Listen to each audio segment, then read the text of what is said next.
नमस्कार। PP news line में आप सबका स्वागत। मैं हूं रजनी अनुभव। आइए सबसे पहले नजर डालते हैं अब तक की प्रमुख सुर्खियों पर। जम्मू में आतंकी साजिश नाकाम, पुलिस पोस्ट के पास 2 आईईडी बरामद। तहसीलदार बाहू रोहित शर्मा 50,000 रुपए की रिश्वत लेते गिरफ्तार, एसीबी ने रंगे हाथों पकड़ा। Jammu Kashmir teacher forum J&K ने अपनी मांगों को लेकर किया प्रदर्शन। और झिड़ी मेले में अब तक 10 लाख श्रद्धालुओं ने की शिरकत। शहर के साथ सटे फ्लाई मंडाला क्षेत्र में सैन्य छावनी और पुलिस स्टेशन में धमाका करने की बड़ी आतंकी साजिश को पुलिस ने नाकाम बना दिया। सोमवार देर रात सतवारी पुलिस थाना के अंतर्गत फ्लाई मंडाल पुलिस चौकी से करीब 150 मीटर की दूरी पर काले रंग का पिट्ठू बैग बरामद किया गया, जिसमें तैयार आईईडी पड़ी थी। इसमें 2 पैकेट में आरडीएक्स, 2 डेटोनेटर, 1 टाइमर और तार लगी बैटरी भी थी। पुलिस ने बम निरोधक दस्ते को मौके पर बुलाकर आईईडी को धमाका कर उड़ा दिया। जिस क्षेत्र में आईईडी मिली वहां से सैन्य छावनी की दूरी करीब आधा किलोमीटर है। सुरक्षा एजेंसियां इस घटना की ड्रोन से हथियार गिराने के एंगल से भी जांच कर रही हैं। इससे पूर्व पिछले माह 27 अक्टूबर को रेलवे स्टेशन पर भी हथियारों से भरा बैग मिला था। भूमि विवाद में एक मामले में 50,000 रुपए की रिश्वत लेने के आरोप में क्राइम ब्रांच के डीएसपी का मामला अभी ठंडा भी नहीं पड़ा था कि सोमवार को एंटी करप्शन ब्यूरो ने तहसीलदार जम्मू सिटी साउथ बाहू रोहित शर्मा को 50,000 रुपए की रिश्वत लेने के आरोप में त्रिकुटा नगर स्थित उनके कार्यालय में ही पकड़ लिया। आरोप है कि रोहित शर्मा ने एक व्यक्ति के भूमि का फर्द काटने की एवज में उससे 50,000 रुपए की रिश्वत मांगी थी। तहसीलदार रोहित शर्मा को पकड़ने के बाद एसीबी ने न सिर्फ उनके कार्यालय बल्कि घर पर भी छापा मारा और वहां से सबूत इकट्ठे किए। एसीबी से मिली जानकारी के अनुसार आरसपुरा के रहने वाले एक व्यक्ति ने सिटी साउथ में भूमि खरीदी थी। अब इस भूमि को अपने नाम पर ट्रांसफर करवाने के लिए जब वह तहसीलदार के पास गया तो तहसीलदार ने उससे 1 लाख रुपए की रिश्वत मांगी। दोनों में 50,000 रुपए देने का सौदा हुआ। Jammu Kashmir teacher forum J&K UT द्वारा आज डायरेक्टर स्कूल एजुकेशन ऑफिस मुट्ठी के बाहर प्रदर्शन किया गया। उन्होंने कहा कि टीचर्स को लगातार प्रेशराइज किया जा रहा है, उन्हें इतना प्रेशराइज किया जा रहा है कि उन्हें इतना ज़्यादा काम दिया जा रहा है कि वो अपनी क्लास की तरफ ध्यान नहीं दे पा रहे। इतने सारे पोर्टल हैं जिन्हें उन्हें रजिस्टर करने के लिए कहा जाता है और इतना ही नहीं, स्कूल में बच्चों की करिकुलर एक्टिविटीज़ और हर तरह की एक्टिविटीज़ रोज़ाना होने लगी हैं, जिससे कि क्लासरूम की तरफ ध्यान दे पाना काफ़ी मुश्किल हो पा रहा है। इसी को लेकर उन्होंने अपनी बात रखी। हम स्कूल आते हैं तो पहले एनजीओज आई होती हैं कि बच्चों को यहाँ पार्टिसिपेशन करानी, यहाँ हम क्लासरूम में जाते ही नहीं हैं, हम टीचर्स रहे ही नहीं। फिर बोलते हैं कि रिजल्ट अच्छा नहीं आएगा, टीचर डेडवुड करके निकाल दिया जाएगा, तो टीचर रहा ही नहीं है। बोलते हैं destiny of a nation is shaped in classroom, तो हमें क्लासरूम की शक्ल देखे हुए टाइम हो गया। कोविड के बाद से हमने क्लासरूम की शक्ल ही नहीं देखी है। आए दिन बच्चों को यहाँ पार्टिसिपेशन, इवन के पेरेंट्स सब तंग आने स्टार्ट हो गए कि हमारे बच्चे पढ़ाई में पीछे जा रहे हैं एंड बाकी चीज़ों में पार्टिसिपेशन। जुडिशियसली पार्टिसिपेशन बड़ी अच्छी चीज़ है। को करिकुलर एक्टिविटीज़ में पार्टिसिपेट करना तो बहुत अच्छी चीज़ है, लेकिन टीचर्स इतनी ज़्यादा प्रेशराइज्ड हैं कि मेरे को खुद लगता है कि जब मॉर्निंग में मैंने स्कूल जाना होता तो मैं सोचती हूँ नहीं आज मैं छुट्टी मार लूँ, न जाने कौन से पोर्टल पे रजिस्टर होना पड़ेगा, कौन सा पेपर वर्क आया होगा जिसे हमने करना है। तो हम डिमांड्स की बात तो दूर रही, यहाँ पे इकट्ठे होना, यूनिफाई होना तो दूर की बात रही, हम बस इन चीज़ों में उलझ के रह गए हैं। प्लस हमारे ऊपर नॉन गवर्नमेंट ऑर्गेनाइजेशंस के बहुत सारे लोग आते हैं जो पूरा दिन सुबह 9 से लेकर 3 बजे तक चले रहते हैं कि हमारा ये प्रोग्राम है, आप लोग हमें इतना टाइम दें। तो हमारा वर्क शेड्यूल भी ख़राब होता है, कहीं कहीं हमारी पर्सनल लाइफ भी जो है वो डिस्टर्ब हो रही है। तो हमारी हायर अथॉरिटी से ये गुजारिश है कि टीचर्स को मुद्दों को, अगर टीचर्स सिक्योर होगा तो ऑब्वियसली वो अपने प्रोफेशन से सिंसियर रहेगा। बस मुझे इतना ही कहना है कि हमारी डिमांड्स पूरी की जाए, जहाँ जायज़ डिमांड्स है वहाँ हमारी जायज़ डिमांड्स को पूरा करने देख रहे हैं कि गुड लीडरशिप वही होती है। Good leadership means inefficient administration. अगर एडमिनिस्ट्रेशन अच्छी हो तो लीडरशिप को सिर उठाने की जरूरत ही क्या है। हम लोग तो फिर शाना बिशाना एडमिनिस्ट्रेशन के साथ चलेंगे, उनके अगेंस्ट नहीं चलेंगे। तो इतनी जो स्ट्रेंथ आप देख रहे हैं, आपको कहीं लगता है कि ये फेलियर होगा इस लीडरशिप का या इस फोरम का कहीं फेलियर होगा? आई एम 100% श्योर कि इस बार हमारी डिमांड जरूर पूरी। उत्तर भारत का सबसे बड़ा झिड़ी मेला जारी है। अब तक इस मेले में 10 लाख से अधिक श्रद्धालु ने हिस्सा लेकर बाबा जित्तो और बुआ कोड़ी के दरबार में हाजिरी लगाकर आशीर्वाद लिया। सुबह से लेकर रात 11 बजे तक श्रद्धालुओं का झिड़ी आना जारी रहा।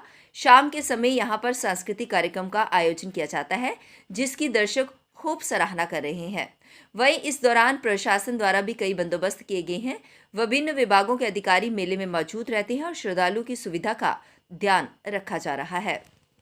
जम्मू संभाग में जिला सांबा के गगवाल क्षेत्र में एक जहाजनुमा पाकिस्तानी गुब्बारा बरामद हुआ।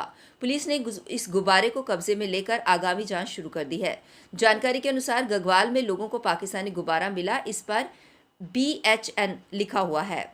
गुब्बारा देखकर लोग सहम गए। लोगों ने मामले की जानकारी पुलिस को दी, जिसके बाद मौके पर पहुंची पुलिस की टीम ने स्थानीय लोगों से पूछताछ की और पड़ताल के बाद गुब्बारे को कब्जे में ले लिया। गगवाल का पंप है, गगवाल में है ये। हम यहाँ पे खड़े थे सभी, एक वहाँ से गुब्बारा आया उड़ता उड़ता, यहाँ पे गिरा। हमने सोचा पता नहीं क्या है ये। इधर आया तो हमने उस पर जब देखा तो उस पर पाकिस्तान का फ्लैग का वो निशान होता है वो बना हुआ था। हमने जब देखा उसको तो वो उस पर था कुछ नहीं, बस ऐसे ही था, एक गुब्बारा ही था वो। फिर हमने सोचा पता नहीं कि क्या है। हमने पुलिस को इन्फॉर्म कर दिया। पुलिस वाले आए थे, उन्होंने देखा वगैरह, वो गुब्बारा वगैरह ले गए। अभी आगे पता नहीं क्या करते हैं। था तो कुछ नहीं, बस ऐसे नॉर्मल ही था। आगे नहीं पता हमको कि क्या कुछ है। लिखा था उस पे? लिखा था, उर्दू में लिखा हुआ था। हमको कुछ समझ नहीं आया, उर्दू हमें आती नहीं है। तो बस यही था कि उसमें फ्लैग बना हुआ था पाकिस्तानी। सर इधर से आया उड़ता उड़ता और इधर गिर गया। तो हमने बस उठा के यहाँ से ले आए। फिर कितने बजे की बात आती है? सर करीब हमने कोई 10 बजे, कोई 10 की बात है।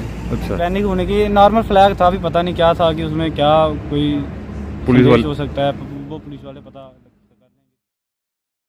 All Jammu based reserve category employees का प्रदर्शन आज भी जारी रहा। उन्होंने कहा कि जो कश्मीर में लगातार टारगेट किलिंग हो रही है, इसको लेकर वो बार बार प्रदर्शन कर रहे हैं, लेकिन अभी तक जो उनकी मांगे हैं वो पूरी नहीं हुई। वो चाहते हैं कि उन्हें उनके गृह जिलों में स्थानांतरित किया जाए, लेकिन अभी तक ऐसा नहीं हुआ। इसी को लेकर उन्होंने प्रदर्शन किया और इसीलिए आपके माध्यम से फिर एक बार जो है जिस साहब को, उनकी इंतजामिया को ये निवेदन करते हैं कि मेहरबानी करके जो है जल्द से जल्द जो है ट्रांसफर पॉलिसी लागू की जाए, जो वादा किया था टाइम बाउंड पीरियड का। और मेहरबानी करके इन जिन भी मुलाजमीन की सैलरी जो है 4-5 महीने की सैलरी उनको बहाल किया जाएगा। आपने देखा सर कि हम लोग जो है किस मुसीबत से जो है जूझ रहे हैं। एक तरफ से वहां पर गोली से कत्ल किया जा रहा है शरेआम, और दूसरी तरफ से इन मुलाजमीन की सैलरीज को बंद करना, ये इंसानियत नहीं है, ये कलम से वार किया जा रहा है। इसलिए आपके माध्यम से फिर एलजी साहब को निवेदन करते हैं कि वक्त आ गया है। जो वादा किया था एलजी साहब आपने कि मेहरबानी को उसको निभाइएगा, ट्रांसफर पॉलिसी लाइएगा और लागू कीजिएगा, और इनकी जो सैलरीज है उनको बहाल कीजिएगा। अब वक्त हो चला एक ब्रेक का। मिलते हैं ब्रेक के बाद। मजबूती की पहचान ACC cement, Messrs Bishandas Jaswal and sons, authorised stockist, ACC cement, 45 transport Nagar, Jammu. रंगीन खबरों की परत दर परत खोलता है तबसरा, बयां करता है खबर के पीछे की कहानी। तीर पंचाल से सब कुछ दिखता है।